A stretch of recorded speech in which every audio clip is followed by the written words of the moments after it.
Kecleon, one of the coolest little dudes introduced in Generation 3, my favorite grass type starter. For games like Ruby and Sapphire that included so many little details in its expansive overworld of the Hoenn region, they couldn't just throw in a chameleon Pokemon without doing a little funny. When you arrive in Four Tree City, you'll find a charming settlement of houses built into the trees. Such a good idea for a location in these games that were already rich with ways that nature was implemented. But when you try to head toward the gym, you'll find an invisible object blocking your path. The downside of grid-based games with no jumping. I could easily clear a 2-foot-tall chameleon if I was allowed to, so the only option you have is to head east where you find Steven Stone dealing with the same problem. This is where he gives you the Devon Scope, which allows you to see the invisible Pokemon. It's a cool gift, but this is literally only used for Kecleon in the overworld. The Sylph Scope did exist in the Kanto games, but without it you couldn't even battle ghost Pokemon at all. Invisible Kecleon blocking people's paths is enough of a problem that the Devon Corporation had to address it. Also, fun fact is that for Pokemon's 25th anniversary, they released artwork of various moments from each main series video game up until that point, and this was the one they felt they needed to immortalize for Pokemon Ruby and Sapphire.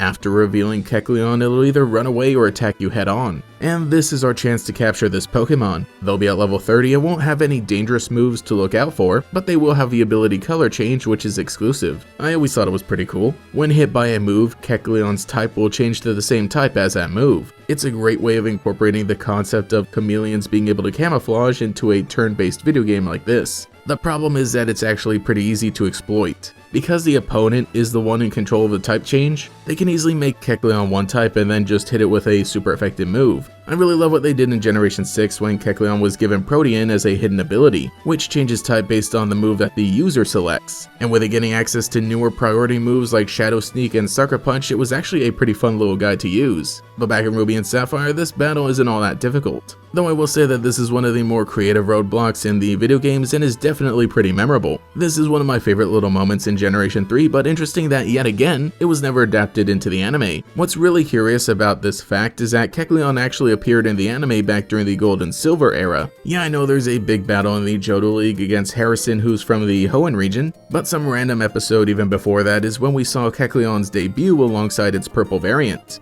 I actually already did a video about this topic a while ago when I was looking into the famous purple Kecleon, so I'll remember to link that somewhere, but for now I want to focus on its appearances on the Game Boy Advance, besides Mystery Dungeon, because that was what the whole video was about. Though because of that, here's another fun fact. Since Kecleon appeared pretty frequently during the Johto era, not only in 2 different anime episodes but also in one of the Pikachu shorts bundled with the Pokemon Forever movie, it was given a promo card with an e-reader tag at the very bottom. Now the e-reader is a whole other rabbit hole on its own, so subscribe and watch videos to help me eventually purchase one. But the point is that Pokemon trading card games from this time period had a dot code that could be read that brings up Pokemon information. In the case of Kecleon, there are actually 4 different versions of this promo card that each have a different dot code, and thus bring up a different colored sprite on the Game Boy screen. There's the standard green, the iconic purple, but also the rarely seen blue and yellow. I genuinely wonder if these were all meant to be different variants that we could capture in game, but maybe the idea was scrapped at some point, with only the purple one being the most prominent in the anime and spin-offs. I would have loved it if that was the case. I mean, we have Squawkabilly with 4 different colors nowadays in Scarlet and Violet, and we even saw these different colored variants in a recent Kecleon card art. I'm claiming the blue Kecleon as another official Gator X mascot, you cannot stop me. But probably my favorite use of this Pokemon in the pixel game era was in Pokemon Pinball Ruby and Sapphire, where in the bonus level of the Ruby table, we can hit it with a Pokeball as it wanders around. It'll even camouflage itself, but as long as we get that Devon Scope, there's nowhere to hide. The sound design, music, visuals, it's all so perfect here. Maybe a little needlessly harsh, but this is deserved after blocking the narrow paths.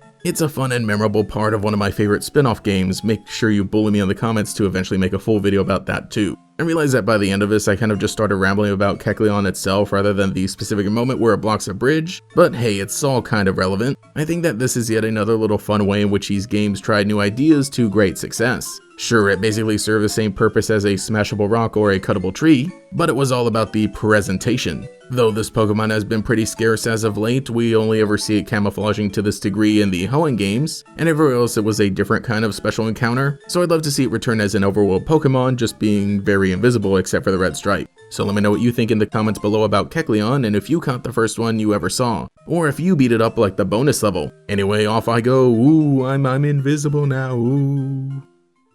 Thank you to every channel member for your continued support, especially the great gators like Kaden Herb, Panchoni OSC, Leafy Lilith, Skyraker, Evie, Victor Brine, Dijon, Matthew Kelly, Mushar Siddiqui, Jacksident Prone, Gallantry, Gator Kid 509, TF, Cheeseburger Lasers, Thimin Van Ryn, Cynical Medic, Post Training Arc, Cyberman, Choco Swig, Foxy Gamer 179, Bjorn the Fell-Handed, Ruby Trans Cutie, Ben's Quizon, Marzi Beast, Bartholomew, the One Girl into Video Games, Peel the Genius, DeAndre, 961 Pro, Justin Dows, Mathaclock 947, Lockanox, Nomad Nobi, Swiss Cheese, Pastel Blood, Taijirai, Justin R, Volity, Cosmo Zero, Phantom, and Quago. If you would like to support, see your name here, get access to emotes for comments, live streams, and sometimes early videos, you can become a channel member today. You can also follow me on Twitter as well for more memes. Anyway, this is GatorX, and I'll catch you all later.